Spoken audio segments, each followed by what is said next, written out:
السلام عليكم، ازيكم عاملين ايه؟ معانا النهارده فيديو جديد من فيديوهات تعليم التريكو. النهارده هنعمل ايس كاب للبيبي. بصوا كده شكله عامل ازاي بودان الارنوبه ده. بصوا كده ده شكله من وراه عشان خاطر يدخل هنا لحد الرقبه من وراه. النهارده هنشتغله لسن من اول يوم لحد سن 3 شهور، بس انا بفضل البيبي اقل من شهر نلبسه طاقية قطن تحتيه عشان خاطر الصوف ما يلمسش جسمه مباشرة، الا لو انا مستخدمه صوف زي ده اسمه صوف معالج عشان خاطر الاطفال. ده صوف اليزا بيبي، تمام. ده بيبقى مخصوص للاطفال. بصوا كده، بص شكله حلو عسول ازاي. يلا بينا نبدأ بقى ونشوف هنشتغل ازاي. يلا نبدأ ونقول بسم الله الرحمن الرحيم. النهاردة الخيط اللي معايا خيط اليزا بيبي، تمام، ومعايا ابرة رقم 5، ابرة دائري، وهنبدأ مع بعض ونشوف هنعمل ايه. اول حاجة هجهز عندي على الابرة 79 غرزة كده، وهجهز 79 غرزة.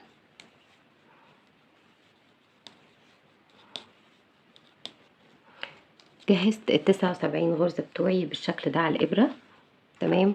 وهبتدي اشتغل الريب بتاعي.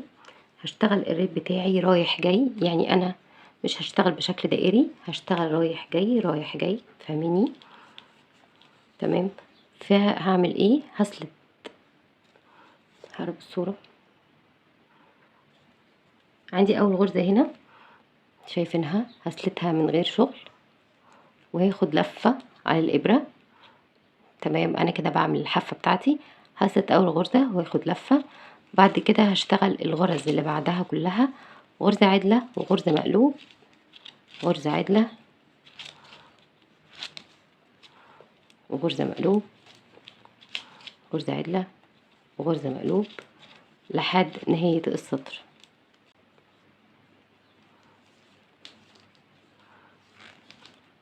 هيجي عند اخر غرزة عندي في السطر وهشتغلها عدل، تمام.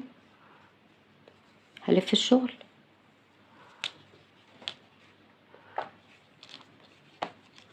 وهسلت اول غرزة من غير شغل وهاخد لفة على الابرة، وهكمل بالسطر على عدلة عدلة وعلى المقلوبة مقلوبة لحد نهاية السطر. وصلت لنهاية السطر. ناخد بالنا انا السطر اللي فات خدت لفة على الابرة، هشتغلها الغرزة واللفة مع بعض كأنهم غرزة واحدة عدلة، تمام. وهلف الشغل وهسلت اول غرزة وهاخد لفة وهكمل. انا شرحت بس الجزء ده عشان خاطر اعيد شرح الحافة. لو عايزين الشرح بتاع الحافة بشكل مفصل هتلاقوه فيديو لوحده على القناة، تمام. انا هكرر السطرين اللي فاتوا دول وهشتغل الريب بتاعي لحد ما يبقى الريب بتاعي 8 سطور.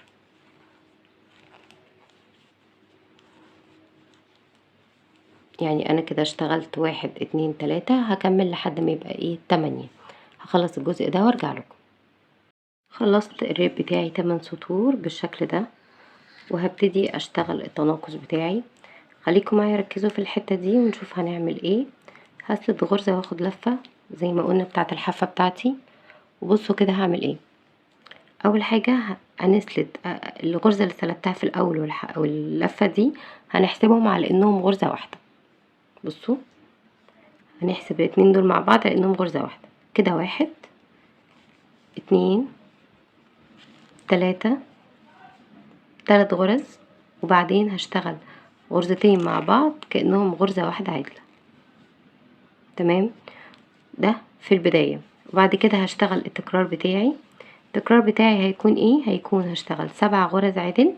1 2 3 4 5 6 7 غرز عدل وغرزتين مع بعض تناقص على انهم غرزة واحدة عدلة، تمام. نقرب الصورة ونكرر. هنشتغل 1 2 3 4 5 6 7 غرز عدل واتنين مع بعض هشتغلهم على انهم غرزة واحدة عدلة. شايفين؟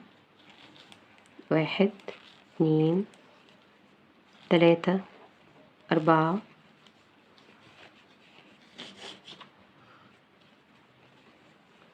5 6 7 غرز عدل وغرزتين مع بعض تناقص على انهم غرزة واحدة عدلة. تمام. وهكرر لحد نهاية السطر. وصلت لحد نهاية السطر بالشكل ده. بقى معايا غرزتين بس على الابرة. بصوا احنا معانا دي غرزة واللفة والغرزة الاخيرة بنعملهم على انهم غرزة واحدة اللي هي بتاعة الحافة. هشتغل الاتنين غرزة عدلة. تمام. وكده بكون خلصت سطر التناقص بتاعي. هبتدي اشتغل بعد كده السطر اللي بعده كله سطر مقلوب لحد نهاية السطر. هلف الشغل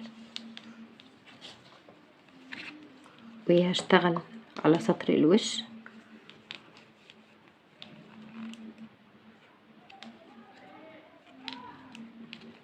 وهبتدي اشتغل كل الاسطر بتاعي كل السطر بتاعي غرز عدلة لحد نهاية السطر. هشتغل بنفس التكرار سطر عادل وسطر مقلوب.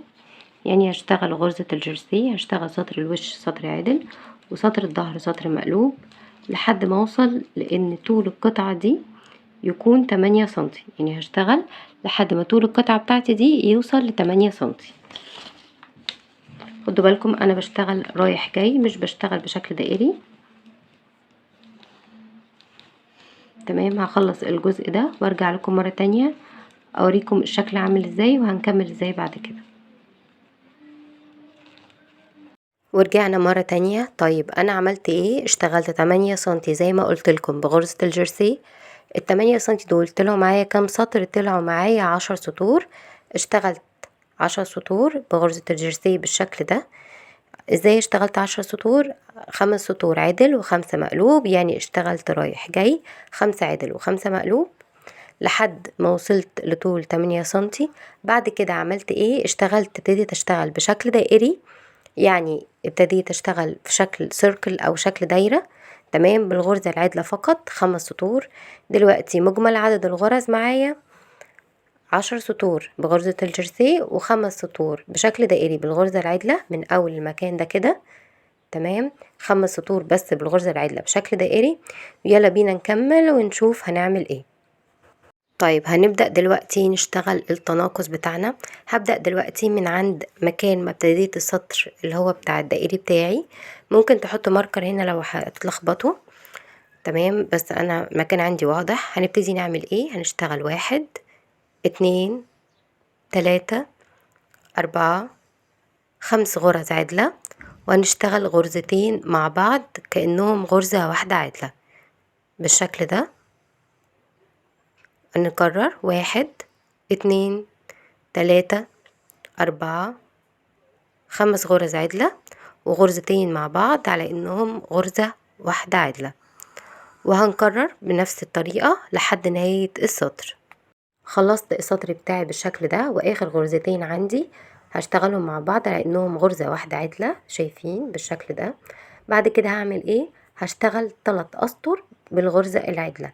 يعني هشتغل تكرار 3 سطور بالغرزة العدلة بدون اي تناقصات. خلصت اسطر التكرار بتاعتي بالشكل ده وهبتدي مع بعض تاني سطر تناقص.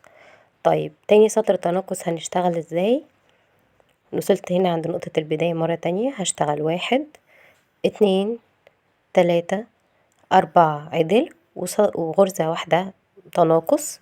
يعني غرزتين مع بعض تناقص. وهنكرر 1 2 3 4 عدل وغرزة تناقص.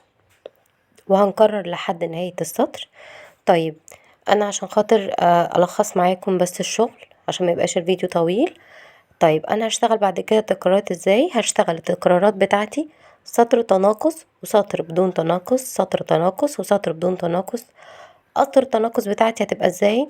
دلوقتي انا السطر اللي فات اللي اشتغلته كان 5 عدل و1 تناقص، السطر ده 4 عدل و1 تناقص، هشتغل سطر عدل بدون تناقصات. بعد كده السطر اللي بعده هشتغل 3 عدل و1 تناقص، سطر بدون تناقصات، بعدين 2 عدل و1 تناقص، سطر بدون تناقصات، بعدين 1 عدل و1 تناقص، بعدين سطر بدون تناقصات، وهكذا هنكرر لحد ما يكون معايا على الإبرة 10 غرز بس. تمام. هشتغل التناقصات دي بنفس الترتيب اللي قلتلكوا عليه، سطر تناقص وسطر بدون، وهكذا لحد ما يبقى عندي على الإبرة 10 غرز بس. تمام. هوصل للجزء ده وهرجع لكم مرة تانية واقول لكم هنكمل ازاي. ورجعنا مرة تانية، بقى معايا 10 غرز بس على الإبرة. طيب انا عملت ايه؟ وصلت إبرة التشطيب بتاعتي، قصيت الخيط ووصلت الإبرة بتاع التشطيب، وهبتدي اشتغل في نفس الاتجاه بتاع الخيط بتاعي. بصوا في نفس الاتجاه بتاع الخيط. ممكن تعملوا الخطوة دي بإبرة تانية، يعني بنفس الإبرة يعني انتوا بتشتغلوا بيها، مش بإبرة التشطيب. بصوا هعمل ايه. هشتغل كأني بشتغل غرزتين مع بعض، يعني بدخل إبرة التشطيب كأني بشتغل غرزتين مع بعض، كأنهم غرزة واحدة عدلة، يعني بعمل غرزة تناقص. كل غرزتين هشتغلهم مع بعض على انهم غرزة واحدة. ملخصا هخلي ال10 غرز بتوعي 5 غرز. بصوا كده بشتغل تناقصات، بدخل إبرة تشطيب في الغرزتين على انهم غرزة واحدة عدلة بالشكل ده. تمام. وايه وفاضل كده اخر غرزتين معايا، اخر 4 غرز سوري، 2، وفاضل اخر غرزتين هشتغلهم مع بعض برضو تناقص. كده ال10 غرز اللي معايا بصوا بالشكل ده، كده ال10 غرز اللي معايا بقوا 5 غرز. خلينا نعد كده. بصوا 1 2 3 4 5، ال10 غرز بقوا 5 غرز بالشكل ده. هندخل الإبرة بتاعتي في ال5 غرز لما او مكان ال5 غرز اللي ظاهرين قدامي. عشان كده بقول لكم ممكن تعملوا الخطوة دي بنفس إبرة التشطيب، بنفس الإبرة العادية مش بإبرة التشطيب. ماشي. كده دخلت في 2 وبعد كده فاضل 3 4. بصوا بالشكل ده. بصوا كده الشكل معايا عامل ازاي. الشكل مظبوط جدا، مفيش اي حاجة طالعة، مفيش اي شكل مش حلو.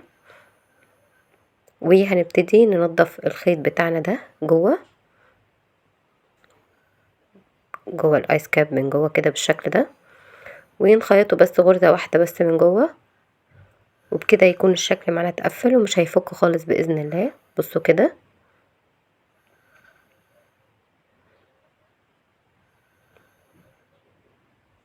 بس كده، غرزة واحدة او 2 بكتير ونقص الخيط وبكده نبقى خلصنا. بصوا بالشكل ده قصيت الخيط بتاعي. بصوا الشكل معايا من جوه بقى شكله نضيف ازاي، شكله حلو جدا من جوه ومن بره. بصوا الشكل من بره. عايزة اشتغل ودان الأرنوبة بتاعتي دلوقتي. طيب هعمل ايه؟ هجهز كده معايا 16 غرزة على الإبرة.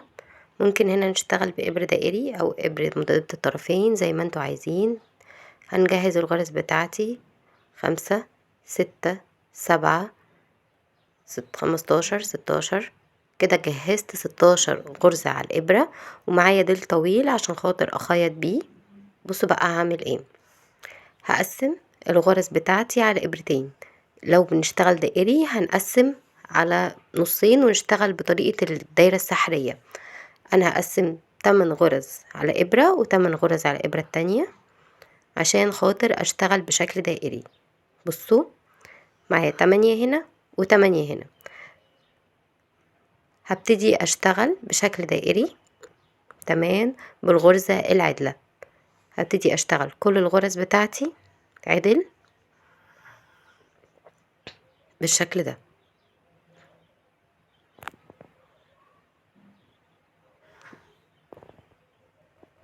هفضل اكرر بنفس الطريقة. خلاص السطر بتاعي بالشكل ده، هكمل هفضل كده شغل اكرر بالغرزة العدلة هشتغل بشكل بشكل دائري. تمام، الغرزة العدلة. طيب هشتغل كام سطر؟ انا خلصت ودن ارنب. بصوا كده هشتغل كام سطر بالغرزة العدلة؟ هشتغل 24 سطر لحد ما اوصل لمكان التناقص بتاع ودن الارنب. يعني دلوقتي هشتغل الطول ده 24 سطر بالغرزة العدلة، وهرجع لكم مرة تانية. اشتغلت ال24 سطر بتوعي بالشكل ده. بصوا الشكل معايا بقى عامل ازاي دلوقتي. معايا زي ما قلنا 8 غرز على الابرة الاولى و8 غرز على الابرة التانية. بصوا كده زي ما انتوا شايفين. وهنبتدي دلوقتي نشتغل التناقص بتاعي. طيب هشتغل التناقص ازاي؟ خليكم معايا كده واحدة واحدة واقول لكم هنعمل ايه سطر بسطر. اول حاجة هنشتغل غرزة عدلة، وبعدين غرزتين مع بعض عدلة بالشكل ده، غرزة عدلة، بعد كده غرزتين مع بعض عدلة بالعكس او من الحلقة الخلفية. بصوا غرزتين مع بعض عدلة بالعكس، واخر غرزتين معايا على الابرة هنشتغلهم الاتنين غرزة عدلة. اللي عملناه على الابرة الاولى هنكرره في الابرة التانية. هنشتغل برضو اول غرزة عدلة، وبعدين اتنين مع بعض عدلة. بصوا بالشكل ده، غرزة كمان عدلة، وبعد كده غرزتين مع بعض عدلة بالعكس او من الحلقة الخلفية بالشكل ده، واخر غرزتين معايا على الابرة هشتغلهم غرزة عدلة. وبكده نبقى خلصنا اول سطر تناقص. كده عملنا ايه؟ نقصنا غرزتين من الابرة الاولى وغرزتين من الابرة التانية، يعني بقى عندي 6 غرز هنا و6 غرز الناحية التانية. دلوقتي السطر اللي بعده هيكون سطر عادي، سطر كامل بالغرزة العدلة بدون اي تناقصات. خلصت السطر العدل وهنبتدي تاني سطر تناقص مع بعض. اول حاجة هنعمل ايه؟ بصوا كده معايا 6 غرز على الابرة دي. بصوا هنعمل ايه. اول حاجة هنشتغل غرزتين مع بعض بالغرزة العدلة، يعني هشتغل واحد تناقص غرزتين لانهم غرزة واحدة عدلة، بعد كده غرزة واحدة عدلة، بعد كده غرزتين مع بعض عدلة بالعكس. يعني انا بشتغل تناقص من الحلقة الخلفية بالشكل ده شايفين، واخر غرزة على القبلة هنشتغلها عدل. كده بقى معايا 4 غرز، وهنكرر مرة تانية بنفس الترتيب. هنشتغل غرزتين مع بعض عدلة. بصوا هنشتغل غرزتين مع بعض عدلة، وبعدين غرزة واحدة عدلة شايفين، وبعد كده هنشتغل غرزتين مع بعض عدلة من الحلقة الخلفية بالشكل ده، وبعد كده غرزة واحدة عدلة. كده خلصت التناقص بتاعي. هشتغل سطر كامل بالغرزة العدلة بدون اي تناقصات. بقى معايا كده مجمل الغرز كلهم 8 غرز. طيب خلصت السطر العدل.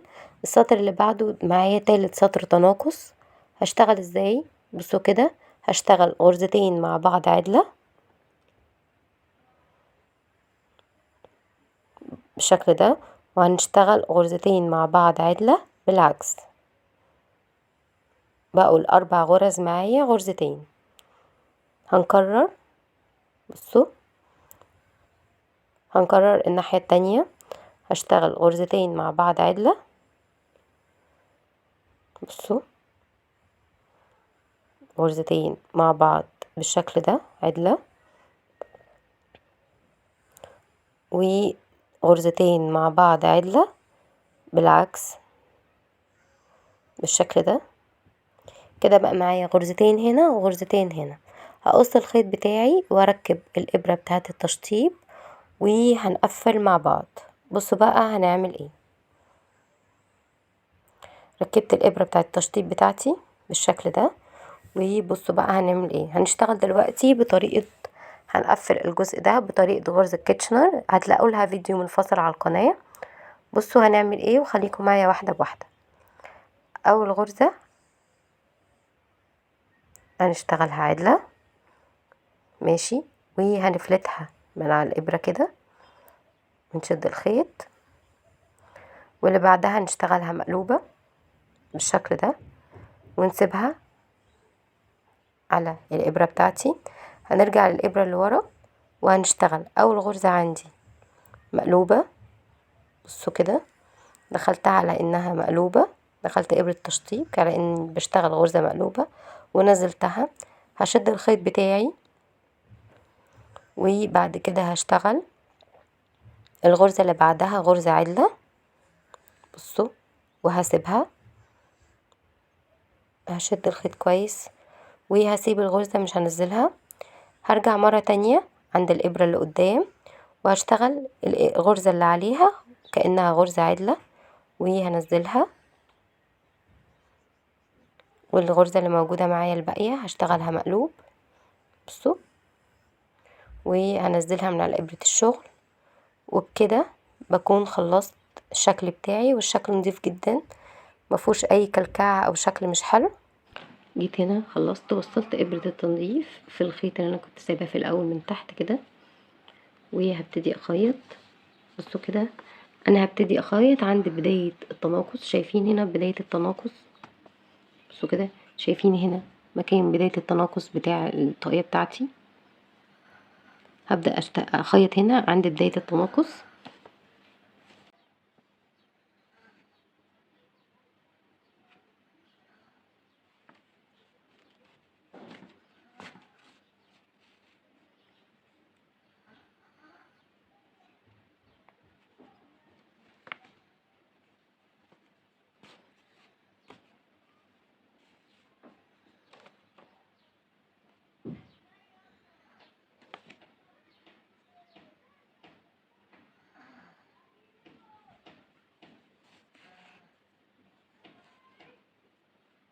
وبس كده بنكون خلصنا.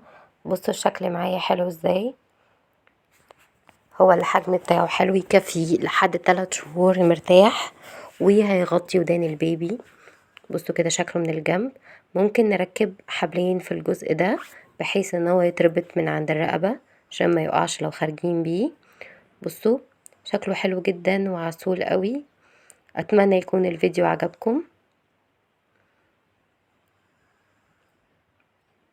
ما تنسوش لايك وسبسكرايب للقناة، واشوفكم في فيديو جديد بإذن الله قريب جدا. باي.